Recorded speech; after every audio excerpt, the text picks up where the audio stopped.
All right, great day, everyone. I want to welcome you to a Gadfly public live stream.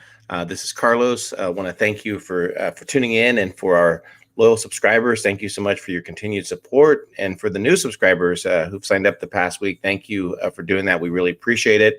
Again, the Gadfly is a multi-channel network where you'll find the work of contributors Jim Willie from golden-jackass.com. You'll also find London Paul and his network, The Sears Report, and Ken Shortgun Jr. of Shotgun Economics. So again, thank you. And I do have with me today Ken and Paul. So gentlemen, great day. How are you? Morning, CJ. Morning, everyone. Yeah, morning, CJ. Yeah, very well. And yourself? You know, everything's going great. It's that time when it's back to school, and we've had some really mild weather here where I am, which I'm appreciating. It's been great to be able to get some things accomplished outside and those types of things. But I thought we could jump on and see what's on your guys' radar. There's never a dull moment. There's never a lack of information to cover. So I'll let you go first, Paul. Yeah, I think it's something, Ken, just before we came on air, we were talking about a sort of decline, and we don't want to go into a sort of a history lesson of empires in decline and why they decline particularly, because it gets a bit dry and it's quite long-winded. But Ken started to make a point about the US, and I made some tweets along the lines of, Europe was a great example of, in a sort of post-war era, when it should have gone through a huge sort of period of growth and expansion for many decades. It kind of didn't grow particularly. Yes, okay, certain nations did, Germany particularly. But then the advent of the European Union, which was supposed to be this idea, we're going to bring all these nations together under this one big umbrella, and somehow we're going to unify economies between the northern nations and the southern nations. And of course, the European Union has been a spectacular failure for all the reasons that were self-evident before it even started. I mean, most people voted for it because it was, oh, well, I can have a single currency and I can go to, well, now 27 or whatever nations, and I can spend my euros, and I don't have to pass, border control when I go from Germany to the Netherlands and vice versa, et cetera, et cetera. And without actually realizing what the European Union did, is ultimately destroyed the growth of Europe. It stagnated the entire union. It was sort of stunting growth in the north. It wasn't allowing growth in the south. And by trying to put everyone on a level playing field, it's effectively gutted Europe, which they never seemed to realize this was the outcome. And the US, in essence, was the same. And I'll let you do the historical context, Ken, because you're infinitely better at the historical aspects than I am. But I put a tweet out saying that, the US empire was in decline even when Bretton Woods was announced. I mean, in a way, at that point, for me, it pulled the trigger too soon. It was impulsive and impatient. But effectively, again, the US has stagnated. It's not actually gone out and looked to try and not take a dominant position, although it likes to take a dominant position, but it's never trying to push the frontiers of anything back. It's never trying to grow and expand and to be at the cutting edge of anything. It just rested on its laurels and thought, we've got the dollar, the exorbitant privilege, we're the superpower in the world, and it just sat there and effectively did nothing and exported its manufacturing base because companies could make more money. But it was very short-sighted, and we are where we are now, where effectively, obviously, the US is in terminal decline for reasons we've discussed previously, but also, the European Union. I mean, you wouldn't have thought that, a union of nations that's barely 20 years old is already in terminal decline. And that's because simply it should never have been brought into existence in the first place. And there is some reasons why they felt, well, if we pull all these nations together, there won't be any more wars in Europe. But the truth is, after World War II, Europe was never going to be at war with itself ever again. That was the end of it. But that wasn't entirely the reason they did it, but it's partly the reason. But we are where we are now simply because they tried to force situations with nations with regards to Europe that have failed, and the economic disparity between North and South was a classic example of this. Whereas in the US, they just sat back, rested on their laurels, didn't bother to do anything, just thought, the gravy train would last forever. And of course, the reality is the gravy train's over now. And unfortunately, there's still a lot of people who think that the US will always reign supreme. But anyway, we're not going to cover that ground. But I think the historical context you've got, Ken, is very significant, and it's worth sharing it with the audience. Thanks. Yeah, the one of the things that stood out to me is I actually got this from an animated cartoon. They were quoting, or they did a piece from JFK's speech, and he was talking about the American spirit in the pioneers who would go out west, and they were by themselves, and they didn't have reliance on anybody. They had to sink or swim. But the point was, of course, JFK represented in the 1960s the new frontier. Of course, the inference was space, but the fact of the matter is that the world had pretty much been mapped, civilized, conquered, etc. Well, as you go from the 1960s forward, what was the 1960s big thing when it came to the social side? Children raised on the Dr. Benjamin Spock book, where punishment and even most punishment was thrown away. Then you have those children, raised children who became the millennials under the participation trophy era, and the important factor is they aren't allowed to lose. So children were raised now, one, with never being punished for their actions by their parents, and two, to go through the life experiences one does during their teenage years to be prepared to be an adult. And so right now, especially as you look at the fall of the internal struggles within civilization in the West, coupling at the same time that the empire of the Western Empire, whether it's the Anglo European or the U.S. hegemony, these things are occurring at the exact same time. We've talked about this before, that this pandemic hit when most leadership, whether at the state, local, or federal level, very few, if any, were prepared. We don't have strong leaders. We don't have statesmen. We don't have problem solvers. We have bureaucrats and politicians who use any type of crisis for their own benefit. And so when you take a look at the fall, the dollar is, of course, the reserve currency status is the glue that holds the entire empire together. But when you're talking about a people like you had during the Great Depression, even the Depression in Europe in the 1920s into the early 30s, the Great Depression from leading up to World War II, those people at least had a firm stock of just coming out of that frontier stage. I mean, God, we were dealing with the Wild West into the 1910s. Just 20 years later, we were dealing with the Great Depression. So people were built on struggle and turmoil.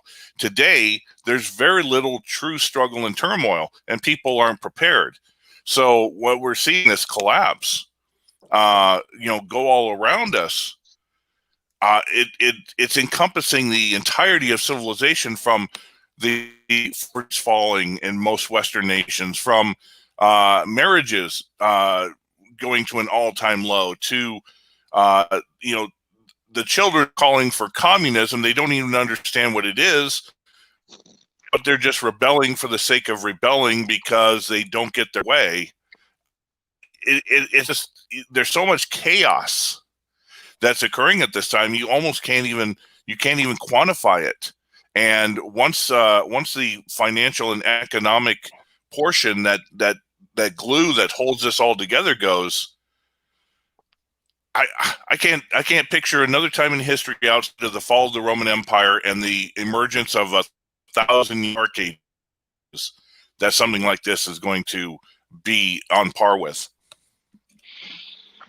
Yeah, I mean, and I think another point is, and the big failing in the West was that is effectively a lack of investment in truly educating its population or its children, and because that's the bedrock of the future of your nation. You have to have, generations that aspire to be better and achieve more than the previous generation. Otherwise, you stagnate and collapse. And what we've done, and it's the same in the UK. I mean, we have around 50% of 18-year-olds go to university, which is ridiculous because there isn't 50% of the jobs that warrant students going to university. But what it did is we've created this sausage machine. We shove them in one end, we shove them out the other end with a paper qualification. They lack enlightenment. They don't develop critical minds. They're not there to analyze things, understand things, and challenge things. It's just do as you're told, go through this system, answer the questions how you want, regurgitate information, and we'll give you a piece of paper with a qualification. And during paradigm shifts, you need you need that enlightenment. You need those people who challenge things and question things because they're the ones who can drag a nation, forward when it goes through this big paradigm shift. And empires, of course, collapse for many reasons, but a lot of it is they just don't adapt. They just stagnate. They think they've reached the zenith of what they need to do. There's no need to progress. There's no need to adapt. There's no need to evolve. It's not. I mean, the US should have been going, well, we need to be evolving in new areas of technology. We need to, but instead, all they wanted to do was spend trillions of dollars fighting pointless wars, which were of zero benefit to the American people, and they wonder why. Eventually, that there is going to be geopolitical consequences, but there are also, their whole policy of just printing dollars, or the exorbitant privilege. Give us some free dollars for IOUs. That's like a child in a well, you call it a candy store, we'll call it a sweet shop. They're just giving them money, go and spend some money, and here you go, and there's no end product. And in a way, it's made the US a lazy nation. I mean that disrespectfully. I'm not inferring individuals, but as a collective, it created a very lazy sort of attitude to everything, and really just the idea that we didn't need to make progress. It became very apathetic and complacent, and of course, at some point, they were going to start to suffer economically. In the economic policy, the writing was on the wall. Okay, so we can argue there's different points, and really it was in decline even before World War II. But we go through certain points when the dollar effectively just became fiat currency, and then they just went through this process going, well, we don't need to work for anything. We've got the dollar. We can force nations into accepting treasuries and giving us free dollars, and we don't really need to do anything because the gravy train's going to last forever. And of course, the last decade, the wheels have fallen off, and they would have fallen off a lot quicker if they hadn't printed. Well, I think it's now believed to be at least $90 trillion, of money just to pay for anything and everything. Which of course is ridiculous because the US should have been going out looking to expand its economic base and be at the forefront of science and technology in all of the spheres of life and society, and it could have carried on being a force for good and a positive influence and change and being a very different nation now. And of course the problem is as well is with empires, eventually they will fall as well because they abuse and misuse and mistreat the very people who made the empire. And of course that's very self-evident too. And unfortunately we reached the point of no return. There's no way. I mean, this is why I made the point. Sorry, yeah, I can hear you. Hello. I thought Ken started to insert into the conversation. Ken, are you still there? I don't know if you guys can hear me or You're back now. Yeah, we can hear you now. Oh, now we can't. I think Oh, Ken he's dropped out. We'll let him come back in. Yeah, he has a little bit of an internet connection. Go ahead, continue, Paul. Yeah, so I'll continue just till he comes back on. But okay, I'm back. Yeah, so just one little final point. I think the issue with regards to the US, and this is an important point where there's a belief that it's a deliberate point of now collapsing everything and coming back with this fit a stronger world governance. Well, I'm sorry, empires don't work like that. When the dollar empire is gone, it's gone. It's not going to miraculously collapse, and then the world's going to embrace the new dollar process. And particularly when you think China, Russia, Iran, and countless other nations will simply never acquiesce to that kind of governance, which was never going to happen anyway. But you can't collapse an empire and then miraculously, in the stroke of a pen, bring it back to life with a new currency, and the world's going to go, yeah, that's fine. We'll happily adopt that. That simply isn't going to happen. The US will have to do what all nations do. It'll have to go through a period, however long that lasts, and that's largely down to how it wants to engage with the rest of the world, how its population to react to these changes. And that's very much up in the air. It could be a decade, it could take 20, 30, 40, 50 years. I don't know. But I mean, the one thing is there will never be another hegemony, and there will never be another empire built the way the United States did it, because that is simply not going to be tolerated. And that's exactly apart from, I think, why China, apart from the fact it would never do it, it would never be tolerated if they started trying to bully the world the way the US had. It would simply not be tolerated. And people say, oh, well, I don't believe that. That's just pie in the sky. Well, okay, wait and see what happens. But unfortunately, the US has gone not yet even to the bottom of its cycle. There is sadly a long way to go, really, just economically, and then politically and socially. But as much as it's going to be very difficult, and the US is not an exception, I think there is a core of people. Unfortunately, a lot of them are getting older now. If this had happened 20 years ago, it probably would have been an easier transition. But there is a core of people who might just be able to turn things around. But increasingly, they are getting older, and that would be a big concern for me. And the UK is precisely the same. The only thing I would say, which is kind of interesting, is you talk to people in shops on travel, or you're getting served by someone in a shop, and I don't mean this disrespectfully, because I'm not trying to suggest, but they're not people you would ordinarily imagine is interested in the things we discuss on the level we do. And I'm not saying they don't, but the one great thing I've been really enthused by is the amount of them who've said to me, oh, we know it's all over. We know the economy's finished. We're just hoping we keep our jobs, but we actually think this could take a decade to fix. And I'm like, wow. I was genuinely, it's not nice that people recognize that, because it's a reality, but great they do, because they say we just feel something's changed, and we don't understand economics in that sense, but we feel that there is a big change coming, and we're not sure what that's going to be for us, but we know it's a long struggle. And I've had people in all sorts of retail shops say it to me, and and that for me is encouraging, because if people recognize it, then it's not going to be a complete shock to them when it actually happens. I mean, okay, they may not be representative of the broader section of the UK population, but I have a feeling a lot more people are a lot more savvy and understanding of things. The problem they go, okay, I know this is going to happen, but what's the outcome? Where's this going to go? What are the solutions? Because that's not something they've ever had to think about or address, because it's not what they do. They are in another profession, and that's what they're good at doing. So, but I am encouraged by at least that understanding, which may help in this transition, because I think that lack of understanding is going to cause frustration, anger, and then how do people's frustration and anger boil over into their everyday life? That would be a concern.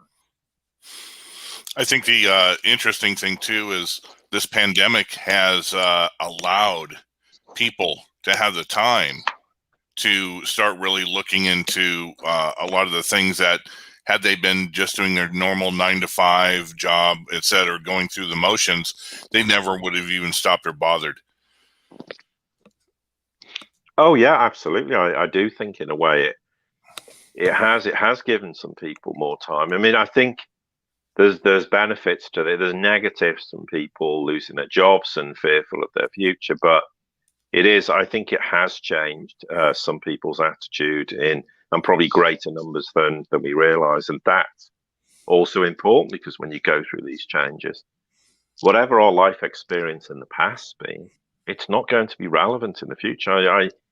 Because it is that big a shift. It's not just a shift in terms of the end of an economic cycle, or it's really the as I've said before, a reboot in humanity, and we have to all fundamentally change. And I'll talk about the whole business in Lebanon in a minute, which I think highlights a great example. And we've already seen some of the positives and some of the negatives surrounding that. But it's another example where humanity has to pull together, and we have to forget our differences, and whether we believe in a political party or don't, or whether we have preconceived ideas of another nation or not, whatever they may be, that has to end. And until people let that go and accept the fact that most of it on all sides of the equation is just there to divide and conquer us, then that's going to be a big struggle. So if your neighbor's a Democrat, well, forget the fact they're a Democrat, because it's irrelevant. If they're a Republican and you vote Democrat, who cares? They're human beings. They're people that live near you. You as a collective, people will need to pull together and realize what's important. And maybe the sad part is it will take literally gutting everything. And the ton of manure is on everyone's doorstep that will then shake people to go, well, actually, there's far more important things than worrying about whether you're a Republican or a Democrat. And it's an absolute crying shame if it takes that much to do this to people. But I fear it literally will take that before people will go, what's more important? I mean, and that's going back to your point of adversity, Ken. And, I mean, in the UK, people's experience in World War II was very different from the US for obvious reasons.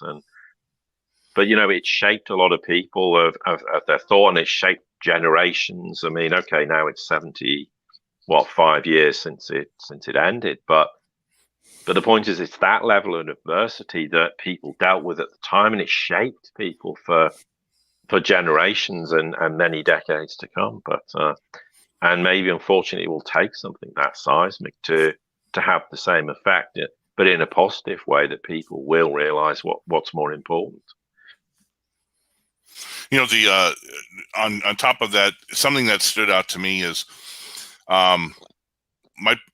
back in the 1960s, late 60s, if you watch the news, and the news, of course, has always been built on trying to shape a narrative and shape a belief.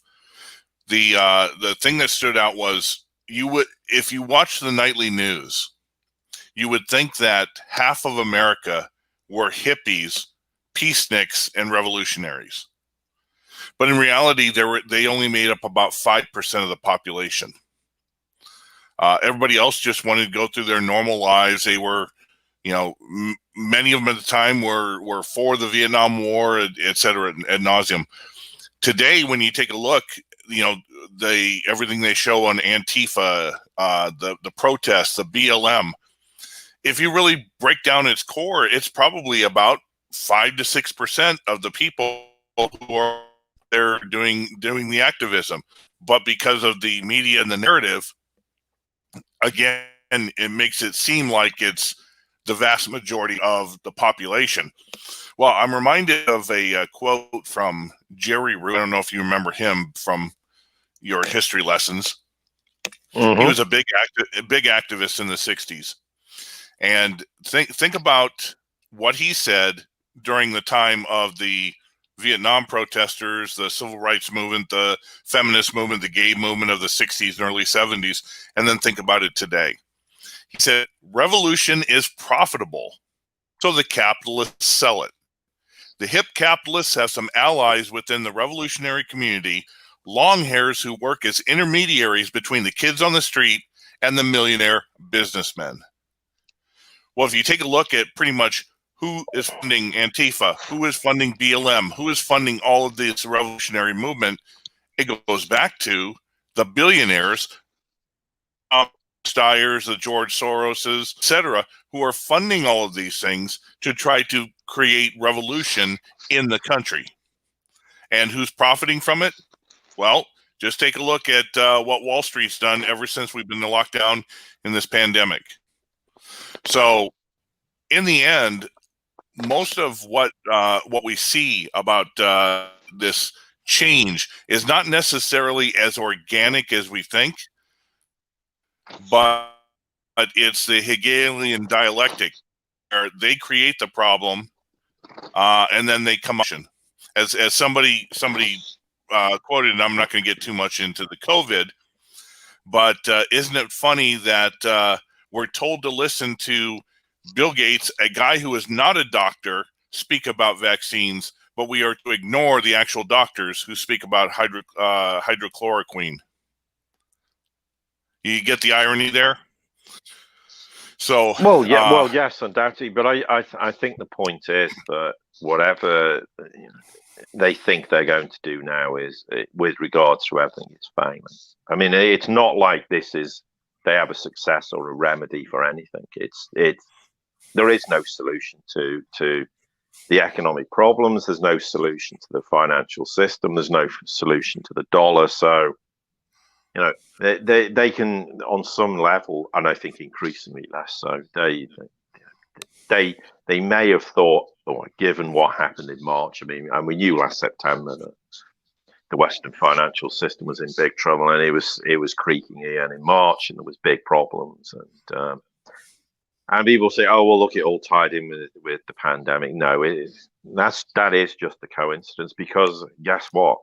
Things are even worse now than they were in March, and worse than they were in last September, and that's partly attributed to why we've seen these kind of stellar rises in the price of gold and silver, why increasing numbers of people are moving out of paper, out of dollar assets, out of everything, into gold and silver, because there's a fear now. Hang on, there is no solution. So it hasn't done anything. It's not solved anything. In fact, it's accelerated their demise in the process of throwing trillions of dollars at nothing and resolving nothing. And the rest of the world's looked at it and gone, do you really think we've got any confidence in the dollar when the Fed's risen its balance sheet from 4.5 trillion to 7? And who knows what else they've been squirreling and hiding away in the Cayman Islands and who knows where else. So the truth of the matter is, it isn't solved them anything. It's bought them nothing. It didn't even buy them time. It's just accelerated the demise. If the pandemic hadn't happened and they hadn't pumped all this money, I tell you what, you wouldn't have seen gold and silver at $28 in silver, and gold breaking all-time highs at $20. Well, 2050 or 60 or whatever it is. That would never have happened. We would never have seen this. So, that's because this has accelerated their demise. It's what, I know people out there don't agree with me, but look at what's actually happening. There's no victory.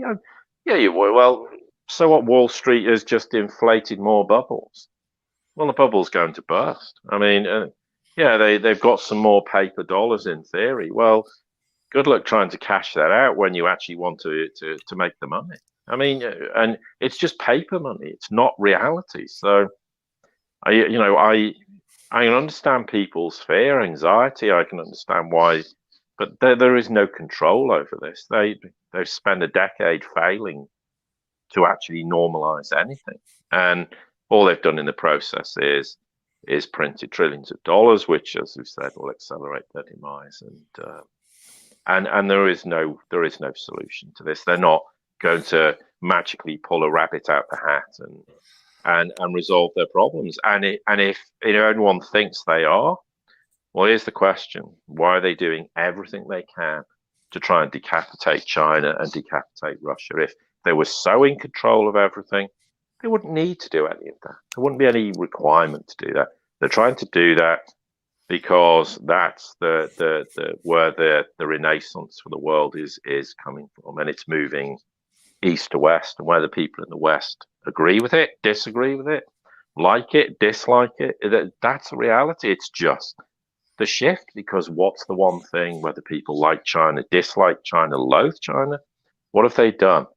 They have an education system which is designed to produce pioneers of the future. To have, people think China steals all the technology. Well, I hate to tell you, that is nonsense. There was a time they did it. They don't do it anymore. That's why they're dominating fourth, industrial revolution technologies, because they invested in education. They invested in the nation's future because they knew that's what nations do to grow stronger and to be in a phase of growth and development. And why do you think they want to expand it to the rest of the world? Because that enhances the growth and development. Because if you do it all internally and try to grab everything yourself and control it, you'll fail. So you have to embrace the rest of the world. And by embracing the rest of the world, there's win-win benefits for everyone. And that is a future dynamic. So that is an enormous shift, and another reason why there isn't some magical plan to control the world. Because if it was, why are they trying to destroy China and Russia? They wouldn't need to if they were in control of them. Well, they're not in control of them. And they know that China's in the ascendancy, and for that matter, so is Russia. And that's why they're trying to do what they're trying to do. So no, there is no plan, and there never was a plan. Yeah, they saw an opportunity to pump trillions of dollars, but they had to do that. If they hadn't pumped trillions of dollars, there probably would have been 100 million Americans out of work now. The entire economy would have collapsed literally in days. The entire banking system, everything would have collapsed. That's why they did it. They had no choice. It wasn't like they sat there going, well, should we do this or shouldn't we? If they hadn't, and you would have had catastrophic problems worse than we've got now, and they're bad enough. And where are we now? 6 months or 5 months later, things are even worse now than they were in March, and they can't resolve anything. They just have to keep throwing hot air at a problem that will never go away. Yeah, and that's been one of the biggest problems. It's like initially we talked about over the past few months, you could virtually equate to when they made this quote unquote pandemic actually mean something was about March 15th, about the same time we were on the cusp of having another 2008 global financial meltdown. So they had to do something to be able to facilitate the bailing out of everything. Plus the fact that you entered into an election year, an important election year, and becomes politicized, whether it's how the pandemic is being dealt with. It's no longer medical, it's political.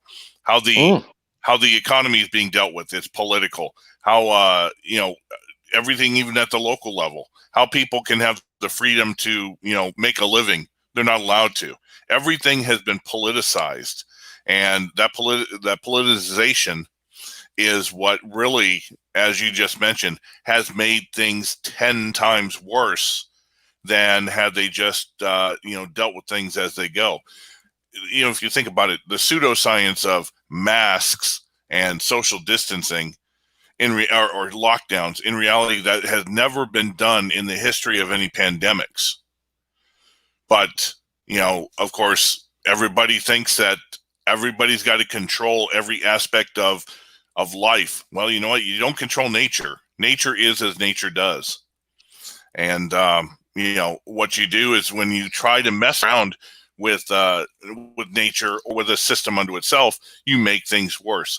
It's no different than when Greenspan, after the recession or the 1987 stock market crash, because things got overinflated, we're going to make sure that we don't have any recessions again. So we're going to monkey with interest rates like we never have before.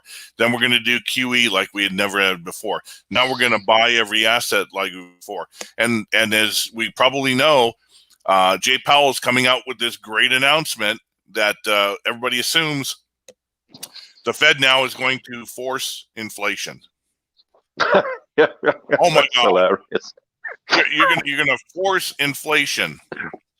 Well, hey, dumbass Fed president, take a look at commodities. That's screaming inflation right now. Iron's up, energy, oil's recovered back up, gold and silver going up. Everything's going up in the commodities, just like it did in 2009 when the dollar was tanking, when we were in a great recession and commodities were at all-time highs. Because guess what? You print that much money, it's going to go somewhere. We're in a global lockdown. Supply chains are down. Trade is limited compared to what it was just 9 months ago. So why is energy going up? We've got reserves that are already maxed out. Why is energy going up?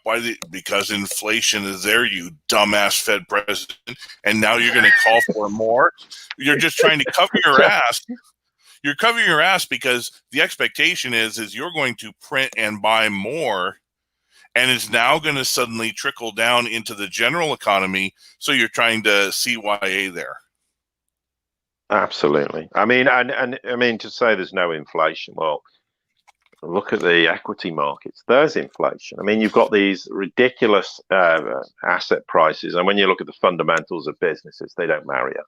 You've got a bond bubble. That's inflation. You've got a housing market bubble. There's your inflation. I mean, yeah, and we know that in real inflation, when you actually look at real things that people buy, as opposed to this completely farcical basket of nothing that apparently is running at 1%. US inflation and UK inflation is probably at 10% anyway.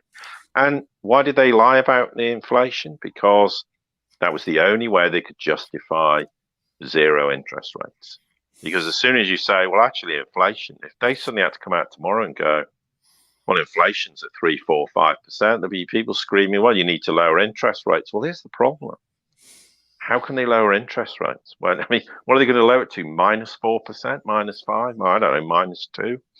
It's simple. It's absolutely farcical. And this is, but you're absolutely right, Ken. And I did this in my own podcast a few weeks ago and said, they're going to do this, and you're going to see there's going to be a knock-on effect with gold and silver as well, because they're actually telegraphing, well, inflation's coming, and if we overshoot 2%, if it's 4 or 5, don't worry about it, because guess what? We've got control of that, like we've had control of nothing for the last 12 years. But I mean, it's just perception. But here's the problem. Apart from what inflation at 3, 4, 5% will do, the problem they're going to have is the bluff's going to be called, because then, they won't be. What are they going to do? Lower interest rates? But I noticed there's a bit of a caveat where they're going, well, it has to be inflation, and we have to see full employment. Which, of course, yeah, full employment from here. Well, they never had it anyway, and they're most certainly not going to have it in the future. So they're trying to, present all manner of stalling tactics. But the reality is, they know it's game over, and they know there's nothing they can do. They can't lower interest rates, so they can't raise interest rate. And you're absolutely right, Ken. The one thing they're fearful of. And they've done everything, even though they've printed all these trillions of dollars, they've tried to do everything to stop the money going into Main Street. Well, there's going to be another, 1.3, I think, or $1.2 trillion for another, maybe you can call it CARES Act 2, I don't know what they're going to call it. And all this money is going to start filtering into Main Street. You cannot stop this. And that's why people say, oh, there's been no inflation. Well, yes, it's called asset price inflation. And yes, there still has been inflation in the high street. It's just very cleverly hidden, like it is in the UK. But they're out of options, out of ideas. And the point of fact is that, in a way, that printing trillions of dollars was the worst thing they could have ever done. It solved nothing.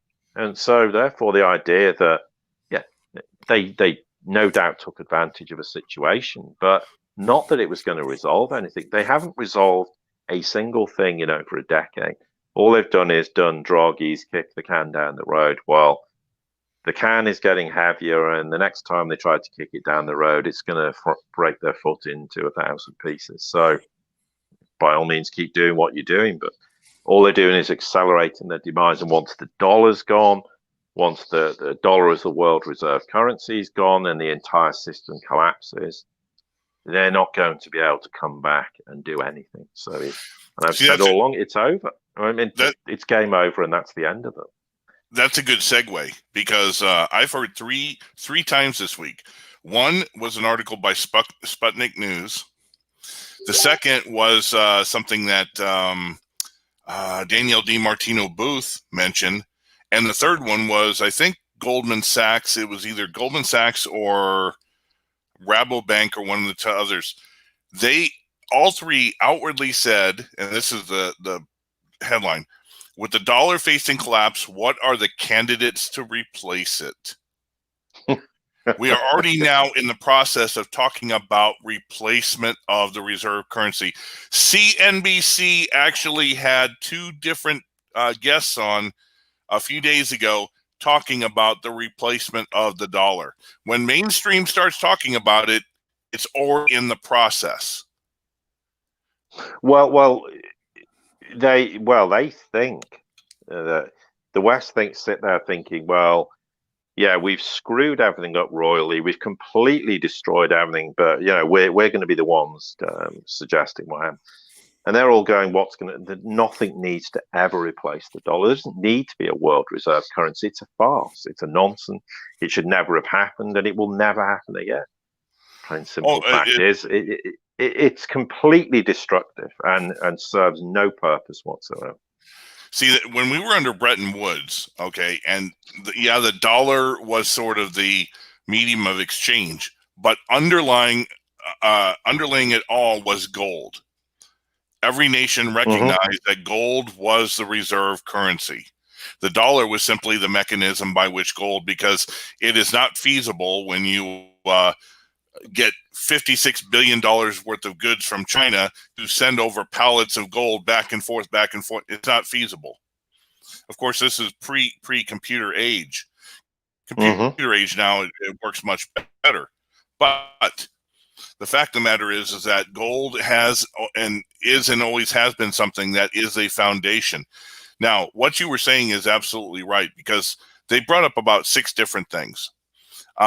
I despise it, but I get the feeling it's going to be the short-term method, and that's going to be the SDR. SDR, because it's the equivalent of the dollar index. It's a basket of currencies. As long as they do something like put gold in there to stabilize it, then that it could be a short-term thing until bilateral trade, backed by an international standard of gold, etc., gets put in. But as you mentioned, the U.S. is the biggest biggest importer of goods versus export. China's the biggest exporter. So if nobody's going to accept U.S. currency, then the U.S. is screwed, because who's going to ship goods and sell goods to them? The same thing with China. If most of the world does not have a stable currency, and I hate to say it, the euro is not a stable currency. No, it's controlled by the massive debt that the ECB regulates, the same way the Fed regulates the massive debt here.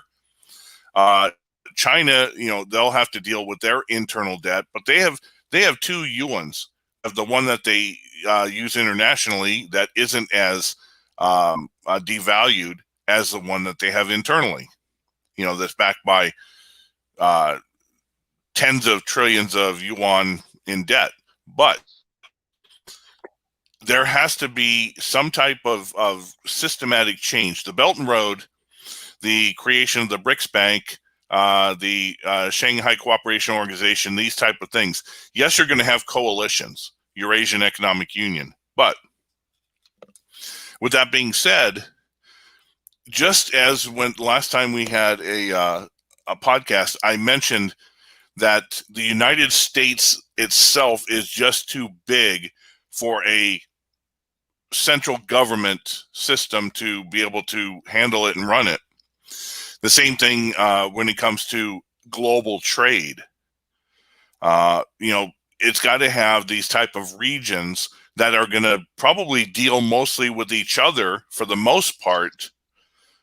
China's got all of the Pacific Rim in Asia. Russia's got the Eurasian Economic Union. Europe has it. We've got Mexico, Canada, South America. If they get their ass in gear and get rid of a lot of the corrupt, they could a lot of those smaller regions can provide pretty much, except maybe some of the new technology, can provide pretty much everything each of those regions need. You don't have to go from China to the United States. You can go from the U.S. to Canada to Mexico to maybe a few things from Europe, etc. Energy is another thing, of course, that's big, but that's fine. You can treat that in a different course. Let's talk about the world has gotten smaller, but the fact of the matter is the world's gotten too big. It's gotten too big to run under the systems that we have today. Anyway, what's your thoughts on that? Well, no, absolutely. But the thing is, the future doesn't need a world reserve currency. All it needs effectively is a gold trade note, which actually we effectively had until the end of World War I, when they decided to dispense with it, and that will allow, I don't know, two nations to trade in a particular, let's say, a commodity, and therefore what they can do is they can settle under a gold trade note, and the reality is, if we don't get deflation, we don't get inflation, it stabilizes everything. Of course, the reason why they don't want a gold standard is because it stops nations just printing money effectively. They're going to have to manage their budget. They're going to have to have a far more rigorous, stable economy as a result of it, and that's why they don't want a gold standard. And they make excuses. Well, it failed in the past. Well, it failed because they never implemented it properly, and it wasn't designed to be implemented properly. It was designed to fail as an excuse to go, well, there's only one option. And the US went off it because they were hemorrhaging that much gold. At one point, they had 20,000 tons of it. They ended, well, in 71, they had 8,000. Well, they've got no gold now. But anyway, that's a whole sort of separate subject in of itself. But the issue is that it's perfectly feasible to do this. And then when people say, well, China hasn't got enough gold. Well, they have got enough gold. But here's the point. You can just reprice gold per ounce basis. So you can back your currency with gold very easily without any problem whatsoever. And that's the point that people make. They go, well, there isn't enough gold. Well, there is enough gold. It's not, you just back it with whatever price. So you arbitrarily, and I'm not going to put a figure out there as to what China could reprice gold at, or other nations as a consequence. But what I will say is China has already worked out what it wants to reprice gold to back its own currency. Now, whether that's a reality in terms of the price, and I'm not going to throw prices out there because it might skew people's perspective of, and we're not here to provide investment advice, and it isn't, but they will reprice it on the basis of what they assume it will need to be, and they can back their currency consequently. But the problem Western nations have, and the US, it has an enormous trade deficit. Well, even if it could back its currency with gold, it would hemorrhage that much gold. Therefore, it can't trade this way. It's going to have to completely revolutionize its whole economy.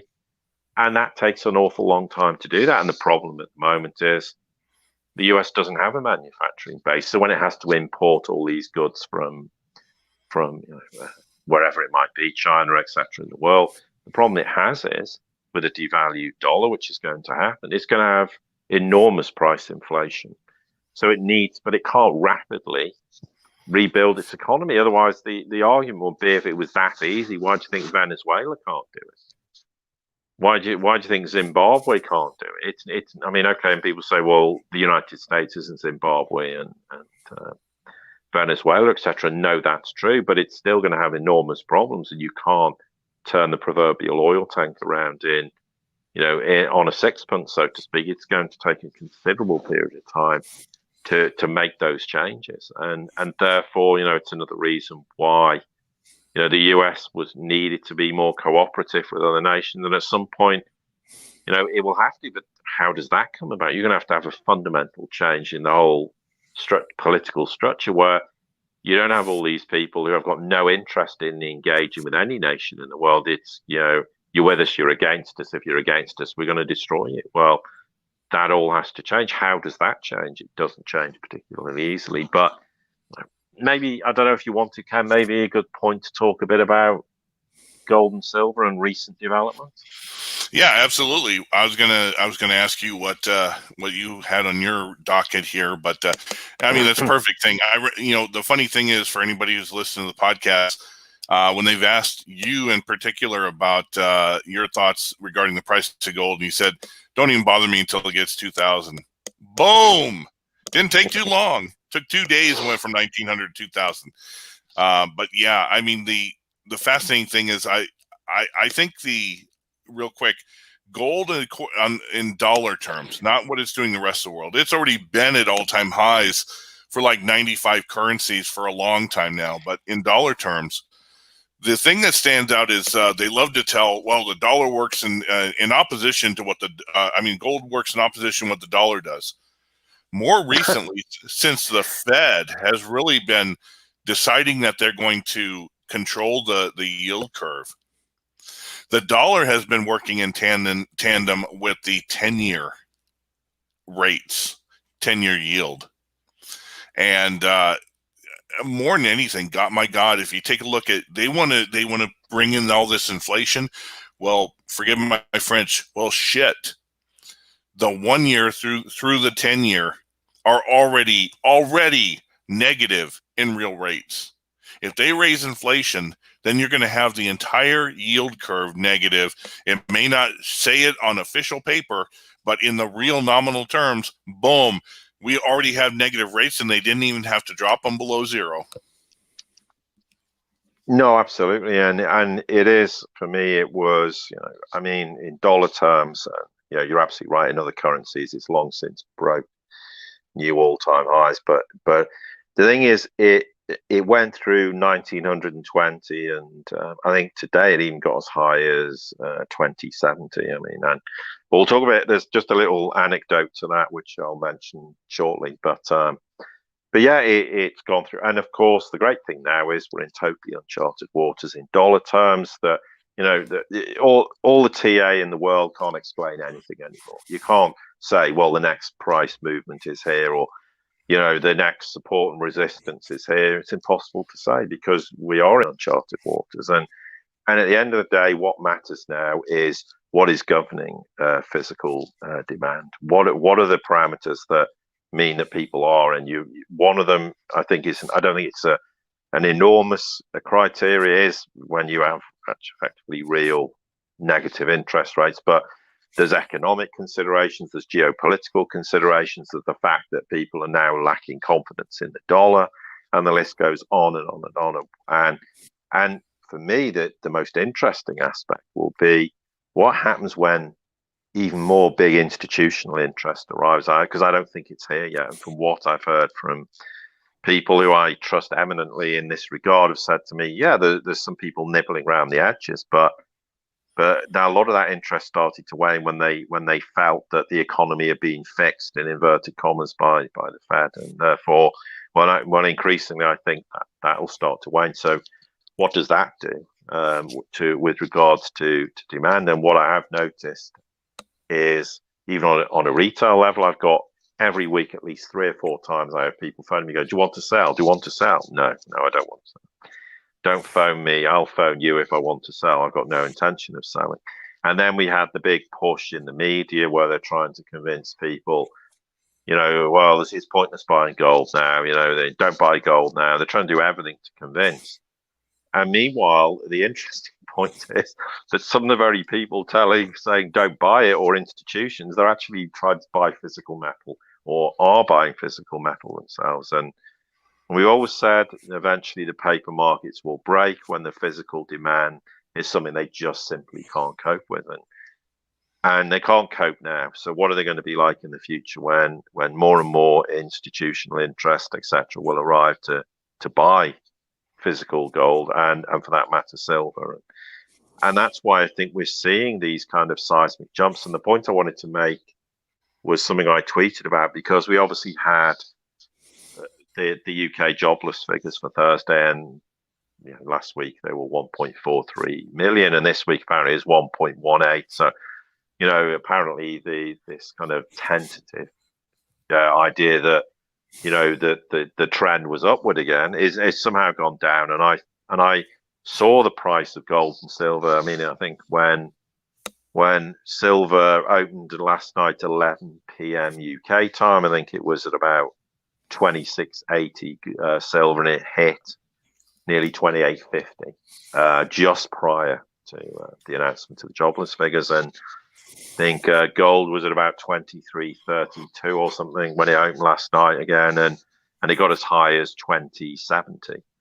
And I made a tweet going, I wonder if the price is being pushed up because, the jobless figures are going to come in better and we're going to see some shorting attempt. And I don't doubt that there was some move to do that. And we saw, in a couple of minutes, the price not getting smashed, but dropping. I think it was about 50 cents on silver. And I don't know, maybe $30 or so on gold. Anyway, the point was it kind of rebounded, not back to the intraday high, but it rebounded quite significantly. And then it kind of just, when we're recording this, it started to knock it down again. And not smashing it, but getting down a little bit sub 28 on silver and probably around 2035, 2040. Well, what are we seeing again? Silver's bouncing back. It's at 28.30 and gold's at 20.62. And this is another example of the fact that even if there's some opportunism where they're trying to, maybe someone's trying to scalp a bit, or maybe they did think, maybe we can knock the price a little bit because, the jobless figures were better, even though it dropped a bit.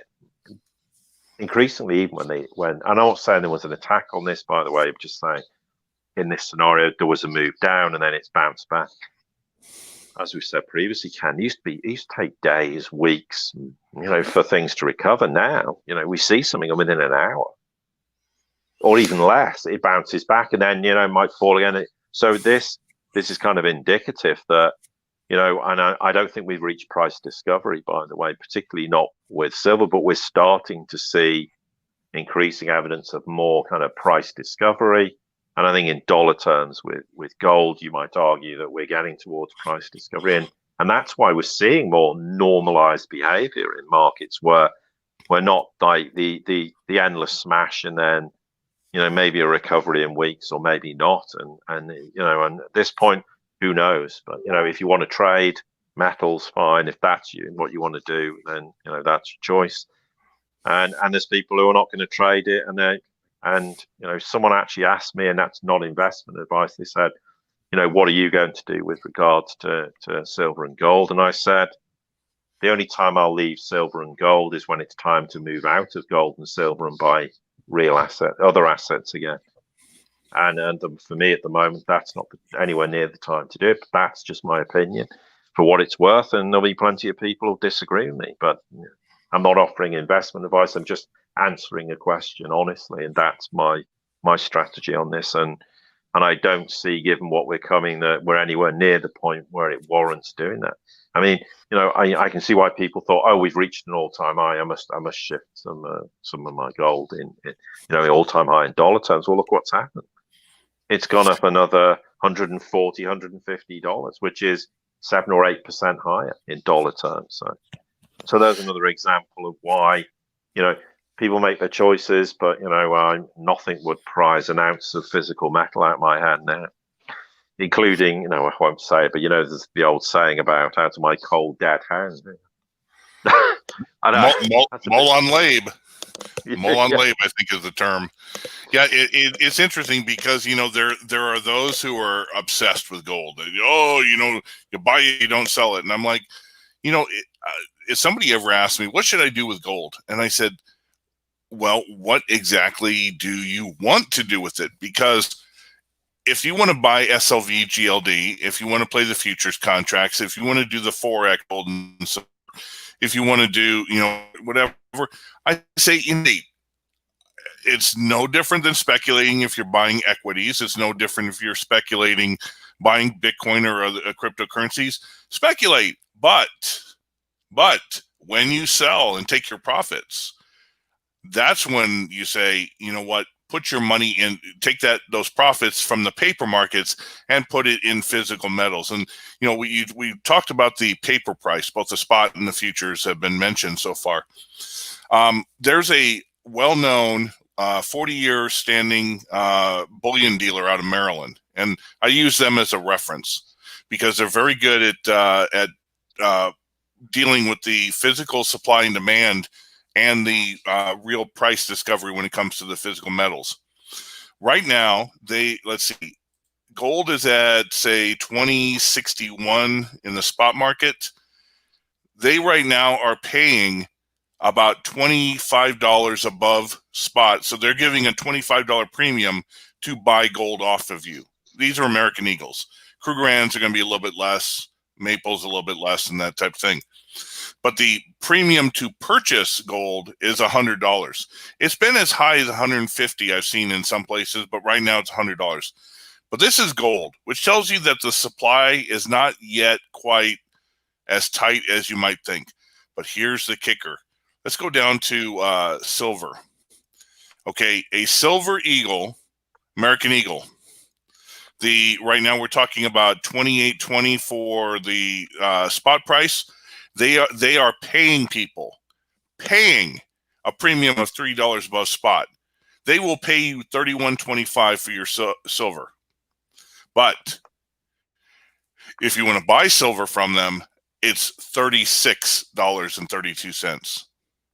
So they have an $8 premium to buy, and they're giving you $3 to sell. So that tells you right there, supply and demand in the physical market is absolutely, especially in silver, is as tight can be. And it should not be surprising because Craig Hemke has talked about this. In the past month and a half, the amount of short contracts on the COMEX have fallen to like maybe 180, where they were several thousand before. They're down to 180, and the amount that are standing for delivery here in the August contract date is the highest that it's ever been. And so, of course, the COMEX, who knows if they're even going to be able to supply the silver to do this. We see that London is starting to reject their exchange for paper. They're not going to accept them anymore. So the COMEX, one of the big things is the COMEX is coming up to a day of reckoning. So if the COMEX falls, you think the price has been moving up, 2-3% in gold each day, 6 to 8% in silver. If the COMEX falls and the spot price now becomes whatever the true market does, oh my God, I would bet we're going to see within like a week $100 silver just to start, and probably $3,000, $3,500 gold just to start, if the London and New York no longer have absolute control over forcing the price, the physical price, through the paper markets. Yeah, absolutely. And just to put this in context, I mean, and this is rough because obviously it fluctuates and it changes, but in pound terms, currently it's about 1,565 pounds for an ounce of gold. Okay, I mean, and more, obviously it's going to fluctuate slightly, but if I want to go and buy it, I'm going to pay about a 7 or 8% premium, even for reasonably significant quantities from a retail perspective. I'm not talking about institutional perspective. Say you want to buy 10 ounces or something like that. Well, you used to be able to get it with a premium of 1%, maybe 2%. Now with silver, if you want to buy it, I mean, obviously we have a silver price, then they put VAT on it. You don't pay VAT on buying Britannia's, gold Britannia's, but you do on silver. Now, the issue then is, even if you allow for the VAT, you're going to pay about a 15% premium currently, and I've noticed in recent days it's rising. It keeps rising. So about a 15% premium, and that's if you want to buy 500 ounces of silver. If you want to buy 1,000, you're gonna, if you can get it, of course, and that's another matter. But and also, you're absolutely right, Ken. If I want to sell, let's say, just for argument's sake, silver's at $21.40 for an ounce in pound terms. If I want to, then I get bullion dealers going, well, I'll give you £22.20 or £22.30 as a premium, and and they'll pay you a premium on gold as well. So, say for example, currently like I said, you're going to pay, well, let's say in spot terms, gold's like 1,565. I think I said, well, they'll happily give me a premium, and they may say, okay, it's not a big premium, but it's to spot price, but it's enough to try and entice you, maybe a couple of percent, but it is indicative of a shortage. And here's the proof of the pudding. I went through a spell where I never had a bullion dealer ever get in touch and say, are you prepared to sell?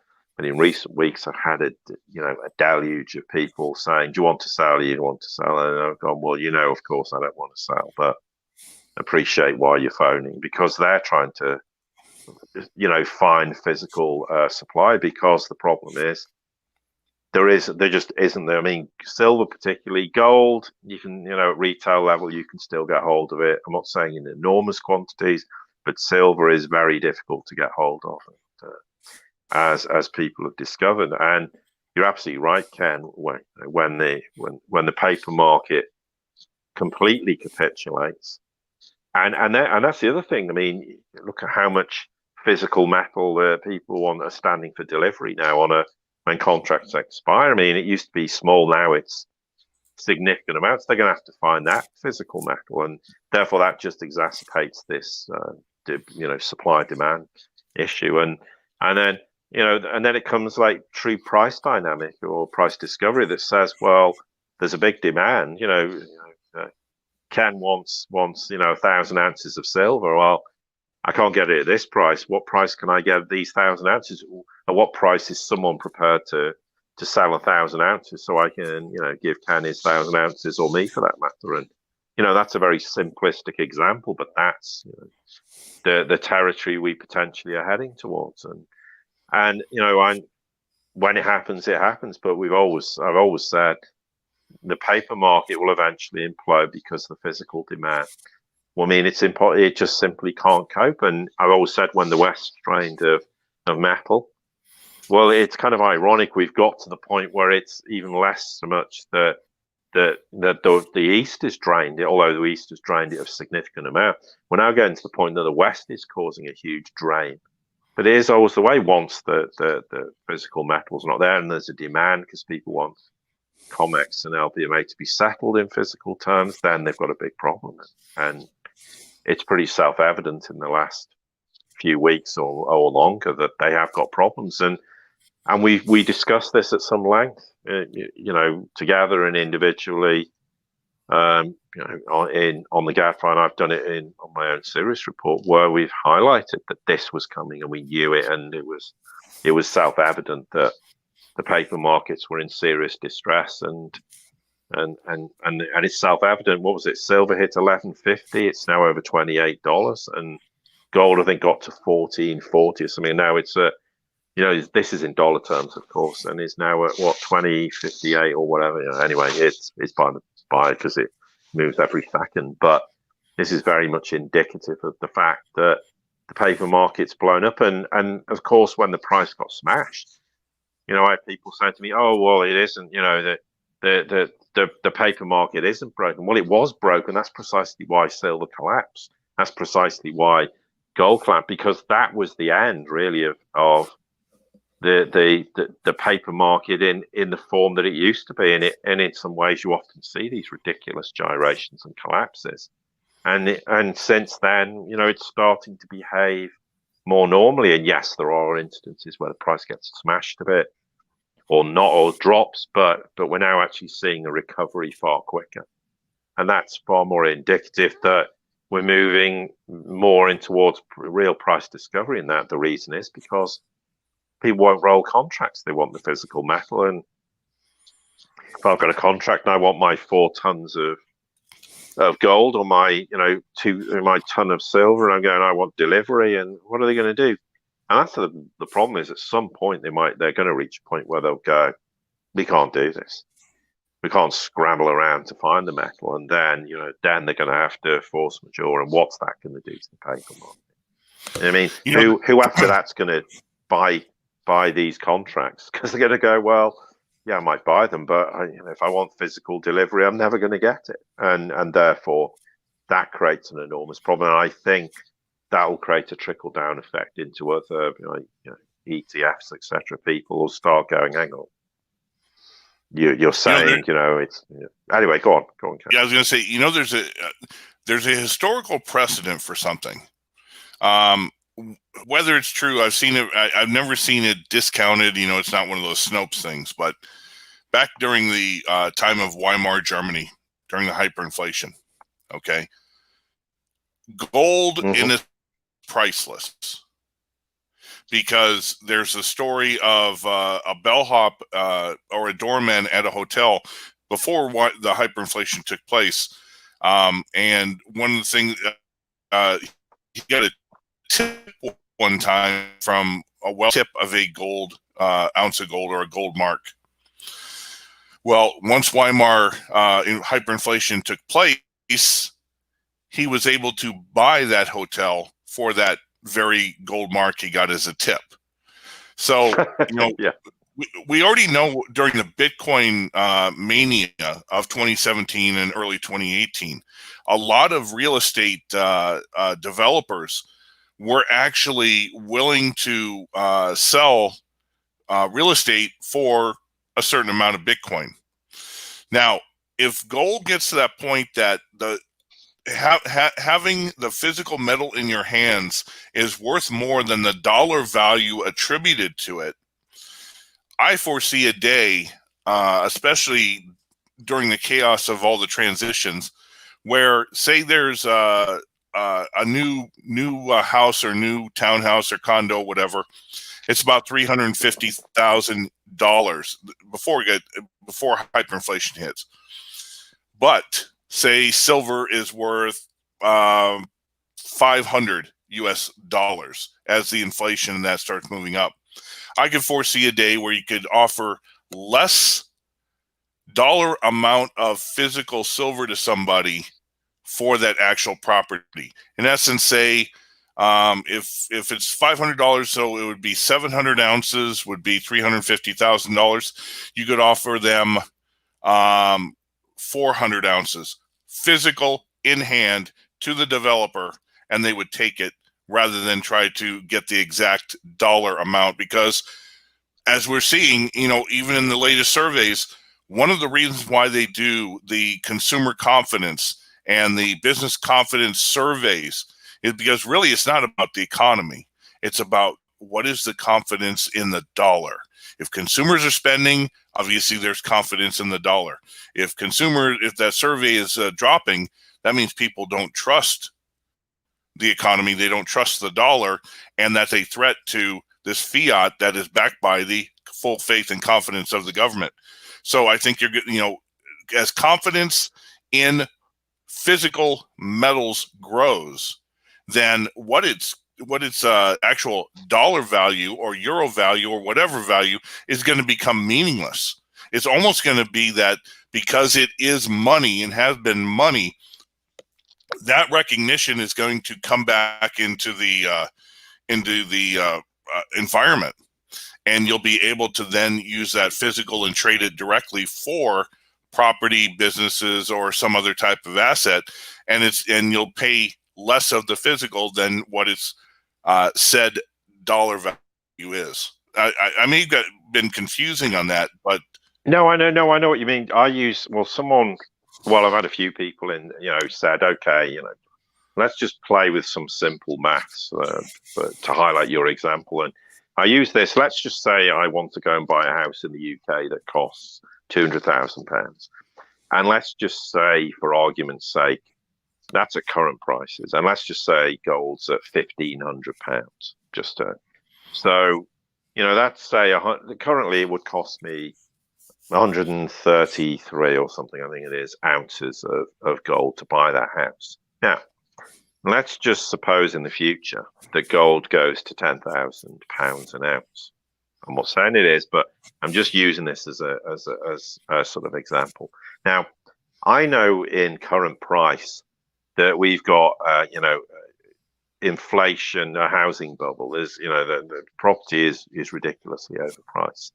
Now, let's just say that the £200,000 house suddenly is worth 150,000. I mean, it may drop 50%, but let's just say initially, let's say it drops to 150,000 pounds in actual terms. Then, if I've got gold at 10,000 pounds an ounce, instead of paying 133 ounces of gold currently, I can buy the house for 15 ounces of gold. Now, what happens if the price drops to 100,000? And it's then it's 10 ounces. And this is my point. The whole point about owning precious metals, it's about your purchasing power. The actual figure in pound terms, dollar terms, is somewhat of an irrelevance unless you're going to cash out and want fiat in your hand. Well, if you want to have fiat, that's up to you. But I look at that's why I said the only time I leave the realms of holding physical or precious metal is if I want to go and buy an asset. Say I want to buy a house, or I want to buy some land, or I want to buy some asset that then is significantly reduced in actual term. But when you factor in, in pound terms, the price of an ounce of gold, then suddenly these assets become extremely cheap, and that's why you have enormous purchasing power with precious metals. And I use that. Hey, the figures might not be relevant, but it gives an example of why you can currently use. It might cost you 133 ounces currently, but in the future, you might get one for 15. You might get one for 10. Who knows? You might get, like you use the analogy, Ken. Okay, it's Weimar, but exactly, he was able to buy the hotel, and that's the point. In a situation where gold's real money, and people someone will say, I'll take an ounce of gold because at least I know tomorrow when I want to buy, or 10 ounces or whatever it is. At least tomorrow I know when I take that 10 ounces, I'm going to be able to buy something comparable for that price or maybe, I might even be slightly better off or whatever. But the point is, it retains its intrinsic purchasing power, and that's the whole point. And that's why it is, for me, it's interesting why gold's over $2,000 an ounce, purely because we're in a whole new realm of existence. It's blue sky. We're in uncharted waters. That's why it's interesting. But for me, it's all about purchasing power, and that's what precious metals are supposed to do. It will provide you, and you will have intrinsic benefits, because there is no doubt in that we've had asset price inflation. I mean, that's irrefutable. And okay, people may question the whole issue of inflation in regular food prices, but I don't think there's any doubt that's happened. But the point is that's the rationale, and I agree with you. But I just use that very simple example to highlight why I think it's illustrative of why it massively improves your purchasing power in the future. It is going to be about purchasing power. Okay, at some point, eventually there'll be an equilibrium. Things will have to resolve themselves at some point in the future. It's not going to go on forever. We're not going to have this kind of whatever scenario, but there'll be a point at certain points where it is time to consider, do you want to purchase something like this? Do you want to buy certain assets? Because at some point there is going to be a good reason to do that. And that's when, for me, I make, the appropriate decisions as to what we need to do at that time. But given the state of flux at the moment, I mean, okay, let's just say oh, well, I'll sell my gold because I can get $2,060 dollars. What am I going to do with those dollars? What am I actually going to buy that isn't, what I'm going to put it into property? Well, for me, it's overpriced. I'm going to buy stocks? No, because it's massively overpriced. I'm going to invest in bonds? No. So what am I going to put the money in instead?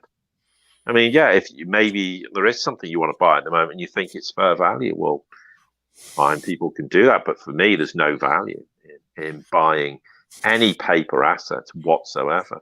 And I think a lot of, I think housing market's completely overpriced. And pretty much every asset class is. And I'll end this on my side with this.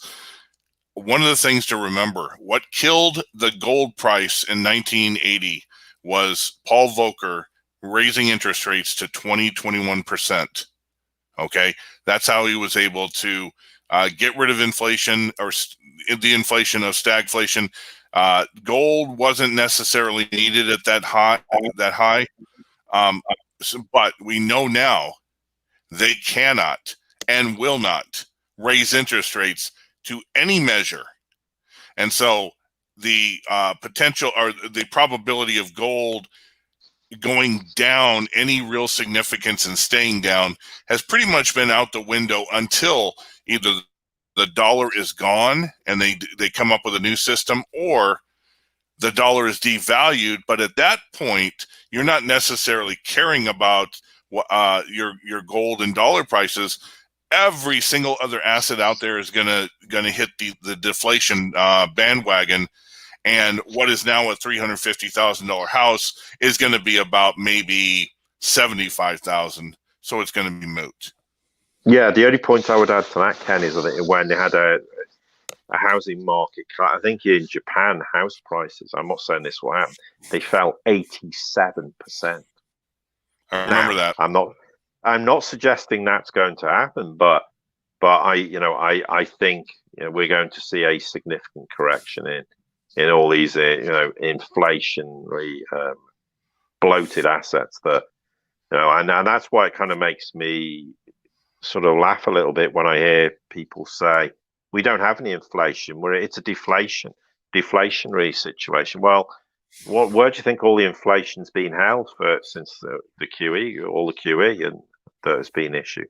It's been held in all these assets. That's where they've been trying to hide the inflation. Well, they can't hide it anymore. So that at some point, of course, it will become more obvious in Main Street. And at the moment, I think the reason we're going to see movement out of these inflationary assets into gold and silver is because of that kind of level of interest, institutional, high net worth, whoever. They're going to see that at some point it's going to change from just being that sort of group of people to the person in the street who's going to start going, well, and that's what happens eventually. I don't want to hold these dollars because they're worthless. And eventually, when you go through the food chain, that's precisely what will happen. And people will say, well, I can't believe that will happen. Well, I don't see why it won't happen. And here's the point: with everything that's gone on in recent years, there's a lot. If you'd have gone back to 2005 and said in 15 years' time, the Fed balance sheet will be $7 trillion. And all the other economic indicators, everything else that's gone on. By the way, this will be the gold price. This is what will have happened. People would have laughed at you and go, "That's impossible. We'll never have the banking system collapse. We'll never have QE. We'll never have this. We'll never have that." Well, it's all happened. So to dismiss the fact that at some point there won't just be institutional rejection of the dollar and other nations rejecting the dollar and high net worth individuals and at a retail level, people rejecting the dollar. People will across the board will reject the dollar, and then of course, who knows what the consequences will be? But certainly, it's inflation. Excellent discussion, gentlemen. Paul, Ken, thank you both so much for a great discussion, and for those tuning in to the Gadfly multi-channel network. Again, we appreciate our current subscribers' support. Please comment directly on this video over in our forums. And if this is your first time tuning in to a Gadfly live stream, please consider jumping over to the gadfly.bhx.tv and find out about our 30-day free trial and then also our subscription-based system. So, Paul, Ken, enjoy your rest of your day, and thank you again so much. Thanks, everyone. Yes, thank you, everyone. And of course, you as ever.